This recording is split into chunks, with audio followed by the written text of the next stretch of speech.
केवल 7 दिन की कथा सुनने मात्र से, केवल 7 दिन की कथा सुनने मात्र से जो प्रेत बना हुआ धुंधुकारी था, उस प्रेत बने हुए धुंधुकारी को ये भागवत कथा सुनने मात्र से उस प्रेत रूपी धुंधुकारी का उद्धार केवल 7 दिन की कथा सुनकर हो गया।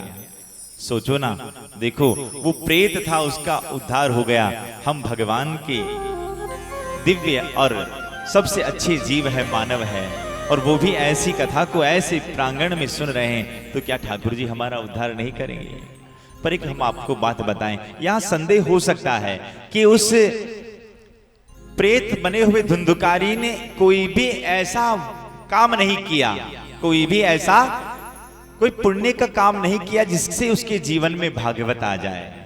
ऐसा क्या पुण्य था उस धुंधुकारी का कि उसको उसके जीवन में ये भागवत मिली? जबकि इस भागवत का नियम क्या है कि एतस्माद् परम किंचन मन शुद्धेन विद्यते जन्मांतरे भवेत पुण्यम तदा भागवतम लभेत। एक दो नहीं, जब हमारे करोड़ों जन्मों की पुण्य इकट्ठे होते हैं ना, तब जाकर भागवत का योग बैठता है। और ऐसा उस धुंधुकारी ने कौन सा पुण्य कर दिया जिस पुण्य के प्रताप के कारण से उसके जीवन में यह भागवत कथा मिली है? एक बात बताएं, उस धुंधुकारी का सबसे बड़ा पुण्य, उसका सबसे बड़ा पुण्य यह था कि उसने अपने पापों को स्वीकार कर लिया। याद रखना, जीवन में पाप को स्वीकार करना भी सबसे बड़ा पुण्य है। हाँ, दुनिया वालों के सामने आप आपके पाप को स्वीकार करो ना करो, लेकिन जो दुनिया को बनाने वाला है ना, उसके सामने तो अपने पापों का स्वीकार करने की आदत बना लो। कोई गलती हो जाए ना, तो ठाकुर जी के सामने बैठो और अपने इन अश्रुधारा से, इन आंसुओं से भगवान को कहो कि प्रभु हमसे गलती हो गई। मैं पूरा आपको विश्वास से कहता हूं कि ऐसी गलती मैं आपके सामने कभी नहीं करूंगा। बस इस प्रकार से आप, क्योंकि संसार में ध्यान रख लेना, ये दुनिया वाले देखें ना देखें, लेकिन इस दुनिया को बनाने वाला है ना, वो हजारों आंखों से देखता है। इसलिए आप दुनिया से गलती छुपा लोगे, लेकिन उसकी नजरों से गलती छुपने वाली नहीं है। ये जीवन में याद रखना, कभी भी कोई भी अगर आपसे पाप भी हो जाए ना, तो ठाकुर जी के सामने उस पाप की आप क्षमा याचना करना और भगवान को कहना कि आज के बाद ऐसी गलती नहीं होगी। तब आपको जो पुण्य मिलेगा ना, उस पुण्य का तो कहना ही क्या। और वैसे तो आपका पुण्य बिल्कुल मिला ही है, क्योंकि घर पर कथा सुनने से कई हजार गुना पुण्य तीर्थ में कथा सुनने को मिलता है। इसलिए आप तो पुण्यशाली तो है ही कि इस कथा का रसास्वादन कर रहे हैं। लेकिन धुंधुकारी ने अपने पापों को स्वीकार कर लिया, और पापों को स्वीकार करने के कारण से उस धुंधुकारी के जीवन में यह भागवत कथा का योग बैठा है। इसलिए हमेशा अपने पाप को स्वीकार करने की आदत डालो। एक बात हम आपको बताएं, भले कितना ही कह दो, व्यक्ति विशेष कोई भी हो, ये अपने कोई बुराई भी कर देना तो वो बुराई को बिल्कुल संभाल नहीं पाएगा। और कोई थोड़ी सी प्रशंसा कर दे, आहा, प्रशंसा का रसगुल्ला तो ऐसा अच्छा लगेगा कि वाह, आनंद आ गया। लेकिन एक बात हम आपको बताएं, जीवन में कभी भी प्रशंसा के चक्कर में रह गए ना, तो प्रशंसा से फिर कुछ भी मिलने वाला नहीं है। कोई बुराई भी कर देना तो उस बुराई को स्वीकार करने की क्षमता भीतर बनाओ। कोई बात नहीं, भगवान का जीव है, कह दिया सो कह दिया। लेकिन ऐसा भाव जिस दिन आपके भीतर होगा ना, फिर समझ लेना आप भागवत के पक्के अधिकारी बन गए हो, पक्के अधिकारी। इसलिए आपका कोई बुराई भी करे ना, तो थोड़ा प्रसन्न होना। एक बात ध्यान रखना, किसी व्यक्ति की कोई अगर बुराई करता है ना, तो बुराई करने से होगा क्या, वो आपके पापों को खा रहा है। कोई आपकी निंदा कर रहा है तो प्रसन्न हो जाओ कि चलो मेरी निंदा की है, माने मेरे पापों को, निंदा करने से आपके पाप कटेंगे। और ध्यान रख लेना, अगर आप किसी की निंदा करोगे तो उसके पाप को आप खाओगे। ये बिल्कुल सत्य वचन है और बिल्कुल सच्ची बात है। तो जीवन में इस निंदा से बचने का प्रयास करना। लेकिन लोग भाग निंदा में ऐसे लगे रहते हैं, 4-5 मिनट थोड़ा सा मौका क्या मिल गया, 5 जने बैठेंगे ना, तो 5 जने बैठकर एक दूसरे की निंदा का ही काम चालू कर देंगे। इसलिए जीवन में याद रखें, इस निंदा से जहां तक हो सके बचने का प्रयास करें। पर हम बचने का प्रयास कहां करते हैं?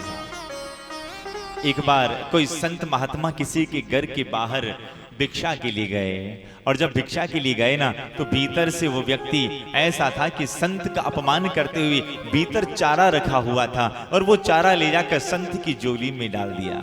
और संत का हृदय तो बस ऐसा ही, और संत ने मनी मन कह दिया कि जाओ बेटा, घबराओ मत, अगले जन्म में तुम्हें ही खाना है। बस ऐसा आशीर्वाद संत ने उसे दे दिया कि अगले जन्म में तुम्हें ही खाना है। अब वो बेचारा घबराने लगा, अब करूं तो करूं क्या।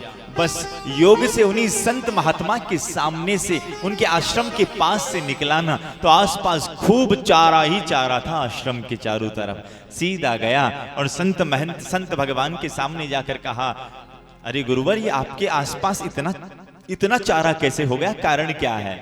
तो संत ने भी मुस्कुराकर कहा, बेटा, जो तूने एक दिन झोली में डाला था ना, वही फलीभूत हो रहा है, वही बढ़ रहा है, तैयारी कर लेना, अगले जन्म में तुम्हें ही खाना है।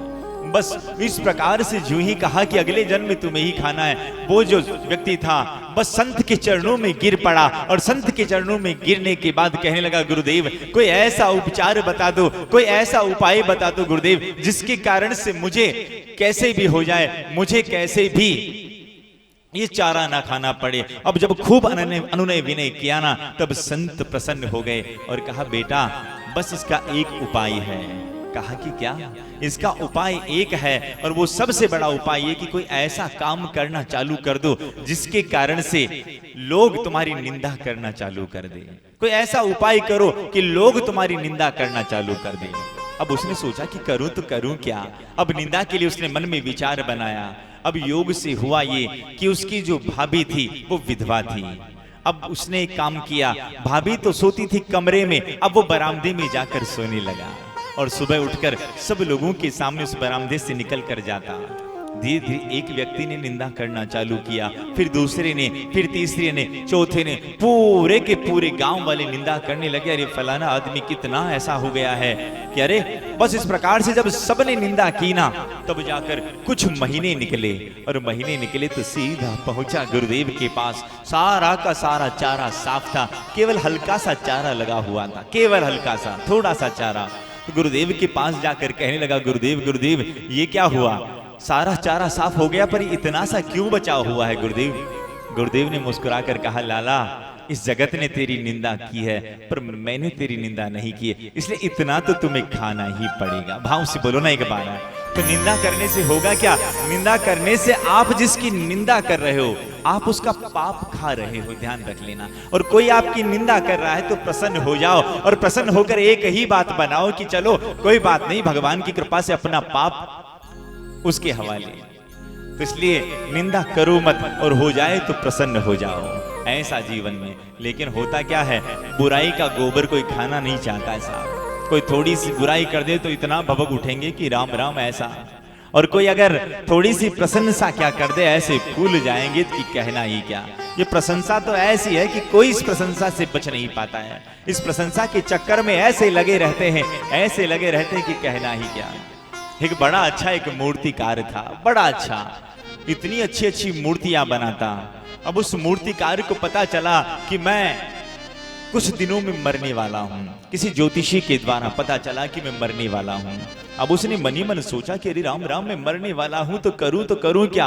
अब उसने एक विचार किया, अपने जैसी हूबहू 8 मूर्तियां उसने बनाई। बस ऐसी जबरदस्त मूर्तियां थी कि उसमें केवल प्राण फूंकना बाकी ऐसा लग रहा था कि मूर्तिकार ही खड़ा हुआ है। ऐसी 8 मूर्तियां बनाकर अब यम के दूत आए ना, तो 90 के रूप में स्वयं भी खड़ा हो गया, और 9 के रूप में खड़ा था। तो जितने भी यमदूत थे, वो यमदूत ने सोचा, राम राम, ये क्या, ब्रह्मा जी ने सृष्टि बनाई, एक का डबल रोल तो सुना है, पर ये 9 रोल इनका कैसे क्या होगा। और जो ही कहा कि 9 एक जैसा है, इनका कैसे, तो घबरा कर यमदूत सीधे यमराज जी के पास गए, और यमराज जी के पास जाकर कहने लगे, अरे यमराज जी गजब हो गई, आपने हमें एक को लाने के लिए भेजा था, पर वहां तो 9 एक जैसे हैं, किसे ला कर दें। भाव से बोलो ना एक बार। और इस प्रकार जो ही कहा, हम 9 को कैसे लाएं। यमराज जी आए, यमराज जी भी चक्कर में पड़ गए, सीधा ब्रह्मा जी के पास गए, और ब्रह्मा जी के पास जाकर कहने लगे, अरे ब्रह्मा बाबा गजब हो गई। क्या हो गया? अरे प्रभु, ऐसी गजब हो गई कि आपकी सृष्टि में 9 एक जैसे हैं। ब्रह्मा जी को भी अचंबा लगा। अब सीधे भगवान नारायण के पास गए, और भगवान नारायण के पास गए। भगवान नारायण को कहा प्रभु गजब हो गए, एक को लाना और 9 एक जैसे हैं, अब जो असली कौन सा है उसकी पहचान कैसे हो। तो भगवान नारायण ने कहा चलो इतनी सी बात है, चलो हम चलते हैं। और भगवान नारायण गए और वो 9 मूर्तियां एक जैसी देखकर भगवान नारायण ने प्रसन्नता पूर्वक कहा, अरे वाह ब्रह्मा जी, आपकी इस दुनिया में इतने बड़े बड़े कारीगर हैं, हूबहू अपने जैसी 9 मूर्तियां बना दी। अरे ब्रह्मा जी सच्ची कह रहा हूं, अगर मेरे सामने वो आ जाए तो मैं उसको धन्यवाद दे दूं, अरे मैं उसे इनाम दे दूं। अब वो 9 के बीच में जो प्रशंसा की मिठाई खाने वाला था ना, वो बोल पड़ा और हाथ खड़ा करके कहने लगा, अजी ये मूर्तियां मैंने बनाई है। तो भगवान ने भी कहा एक काम करो, पकड़ो इसे और उठा कर ले जाओ। भाव से बोलो ना एक बार। तो कहने का भाव क्या है, प्रशंसा की मिठाई को कोई पचा नहीं सकता है साहब, और बुराई का गोबर कोई खाना नहीं चाहता। इसलिए जीवन में याद रखना कि ये जो धुंधकारी का ये प्रसंग हमें प्रेरणा कर रहा है कि अपने पापों को ठाकुर जी के सामने स्वीकार करो और दूसरा किसी की निंदा मत करो।